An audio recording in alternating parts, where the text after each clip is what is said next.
हिंद। आज हम लोग मैप के बारे में ज्योग्राफी जो क्लास 6 एनसीईआरटी दृष्टि पब्लिकेशन के मोस्ट पीवाईक्यू है उसको आज हम लोग सॉल्व करेंगे और एक बेहतरीन कॉन्सेप्ट माध्यम से द्वारा दोस्तों हम इस वीडियो में पीवाईक्यू करवा रहे हैं। अगर आप चाहते हैं कि हम एनसीईआरटी का समरी भी पढ़ें तो आप जाइए, प्लेलिस्ट इसका बना हुआ है NCERT geography class 6 by Sanjay Yadav से इसका कोचिंग बना होगा, प्लेलिस्ट बना होगा। आप जाइए, डिस्क्रिप्शन में पूरी तरह से आपको मिल जाएगा और सारे अपडेट जो सारे प्रतियोगिता एग्जाम के लिए मोस्ट रामबाण माना जाता है उस टॉपिक को हम लोग पूरी तरह से हम इस वीडियो में एनालिसिस कर रहे हैं। अगर वीडियो अच्छा लगता है तो दोस्तों में लाइक और शेयर करेंगे और एक इसमें आज देखेंगे। तो देखिए दोस्तों, हम अपने टॉपिक अध्याय 4 यानी मानचित्र हमारे पास में कितना पढ़ना, 4। एक पढ़ना है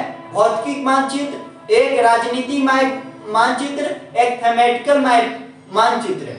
देखिए भौतिक में क्या पढ़ेगा, पठार यानी भारत के अंदर कौन कौन सा पठार है इसके बारे में हमें पढ़ना है। नदी में कौन कौन सा होगा तो ये कुछ होगा, मैदान इस बारे में पढ़ना होगा। पॉलिटिकल मैप यानी हमारे भारत के अंदर हमें जानना है। थेमेटिकल मैप मतलब पूरे वर्ल्ड को हमें जानने की आवश्यकता होती है। दोस्तों इस वीडियो में हम आपको पूरी तरह से निचोड़ पढ़ा रहे हैं। अगर आप चाहते हैं तो इसका आप समरी भी पढ़ सकते हैं, इसका प्लेलिस्ट में दिया गया है, आप जाइए और वहां पर भी देख सकते हैं। तो हम अपनी टॉपिक पर स्टार्ट कर रहे हैं दोस्तों और मजे से इसको देखिए किस तरह से हम आपको समझा रहे हैं।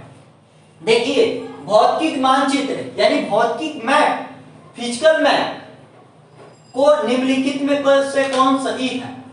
देखिए पर्वत, पठार, मैदान, महासागर, ऐसा प्रश्न पर बना के दे दिया कि इनमें से बताइए भौतिक मानचित्र क्या होगा। यानी भारत में के बारे में जानना है तो क्या भारत के बारे में पर्वत, पठार, मैदान, लेकिन महासागर नहीं आएगा, राजनीति में आएगा यानी राज की सीमा आ सकता, लेकिन ये महासागर थेमेटिकल में उड़ने वाला में। तो ये ऑप्शन ए भी सही है, ऑप्शन बी भी सही है, ऑप्शन सी भी।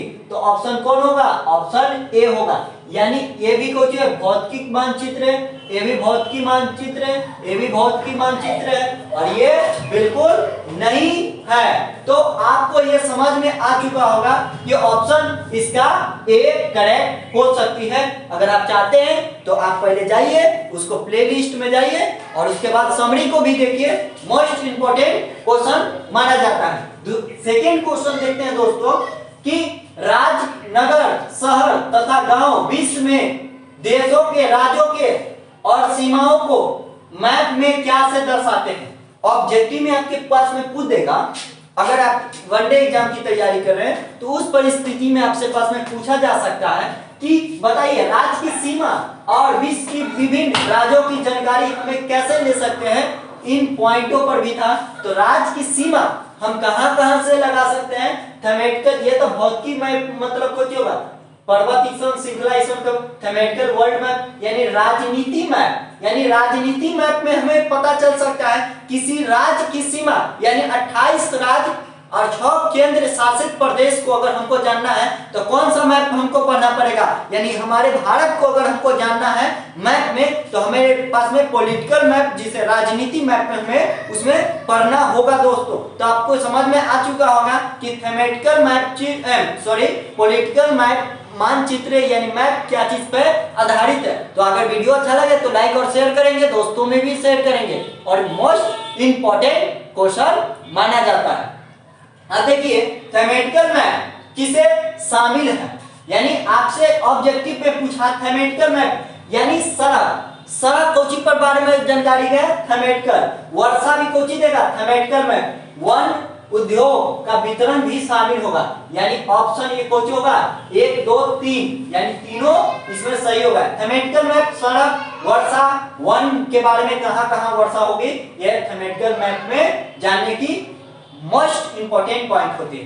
निम्नलिखित में से कौन दिशाओं को प्रधान दिक बिंदु कहते हैं, दिक बिंदु कहते हैं, जो आपका मोस्ट वीवीआई क्वेश्चन होता है। दिक बिंदु प्रधान क्योंकि उत्तर, दक्षिण, पश्चिम, पूर्व को कहते हैं। तो ऑप्शन 1 और 2, ऑप्शन 1 2 3, सॉरी यहाँ पर में 2 होगा और यहाँ पर 1 2 3 4, इनमें कोई नहीं, तो ऑप्शन को जो होगा ए। अब देखिए एक ऐसे सॉरी सी होगा 1 2 3, यानी चारों दिशा उत्तर, पश्चिम, पूर्व, दक्षिण को क्या बोलते हैं, ये याद रखिएगा, मोस्ट इंपोर्टेंट पॉइंट माना जाता है दोस्तों। जो सारे प्रतियोगिता एग्जाम में आएगा तो बच्चे यही से घबरा जाएंगे कि आखिर पेपर बनता है कहाँ।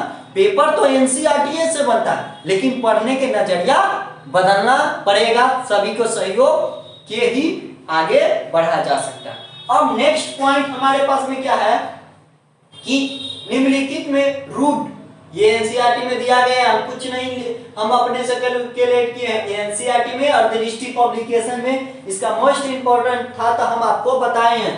तो रूट का प्रतिनिधित्व क्या चीज से होता है, तो रूट का प्रतिनिधित्व अंतरराष्ट्रीय से सहमति होता है। ऑप्शन ए सही कि इनमें प्रतीतों को उपयोग अंतरराष्ट्रीय सहमति से होता है। ये प्रतीतों का उपयोग राष्ट्र की सहमति के लिए होता है कि दोनों, इनमें कोई नहीं, तो ऑप्शन ए होगा कि रूट का क्या चीज से संबंधित होगा, वह अंतरराष्ट्रीय सहमति से ये जानकारी देगा। तो आई होप आपको अध्याय 4 जो मोस्ट इंपोर्टेंट पीवाईक्यू दृष्टि पब्लिकेशन मोस्ट वीवीआई क्वेश्चन जो सारे प्रतियोगिता एग्जाम में इंपॉर्टेंट और पीवाईक्यू सीरीज को हम चला रहे हैं और study IAS global 1 million platform पर सारे वीडियो अपडेट मिलेंगे और नए नए पैटर्न के द्वारा इस वीडियो में हम पढ़ा रहे हैं। अपना ख्याल रखिए, स्टडी अच्छा से करिए और अगर वीडियो नहीं समझ में आता है तो हमें कमेंट के द्वारा हमें जानकारी दे सकते हैं ताकि हम इसमें और इम्प्रूव कैसे कर सकते हैं। जय हिंद दोस्तों, जय भारत, जय जवान, जय किसान।